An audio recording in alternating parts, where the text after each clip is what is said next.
Di hari terakhir Ramadan. Syukur, Alhamdulillah. Akhirnya selesai juga solat Isyak. Assalamualaikum, saudara. Waalaikumsalam. Kau siapa ni? Maafkan aku kerana kedatangan aku ni mengejutkan kau. Nama aku adalah Ramadan. Oh, Ramadan. Ada apa ya? Ya, sebenarnya kedatangan aku ke sini ni nak bagi tahu kau yang aku kena beredar dari sini. Oh, iyalah. Hari ni kan hari terakhir kau.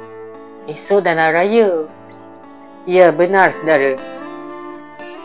Iyalah.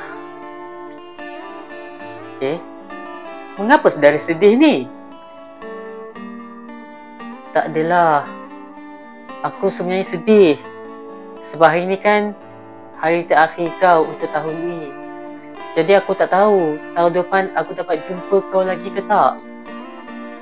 Saudara, janganlah kau bersedih lagi. InsyaAllah mudah-mudahan tahun depan kita akan berjumpa lagi. Cuma nasihat aku kepada kau supaya jagalah solat, baca Al-Quran dan banyakkanlah membuat amalan ibadah. Yelah, apa-apa pun, InsyaAllah tahun depan kita akan berjumpa lagi ya. InsyaAllah. Amin ya Rabbal Alamin. Jaga diri baik-baik ya saudara. Saudara, izinkan aku mengundur diri terlebih dahulu ya. Assalamualaikum. Waalaikumsalam.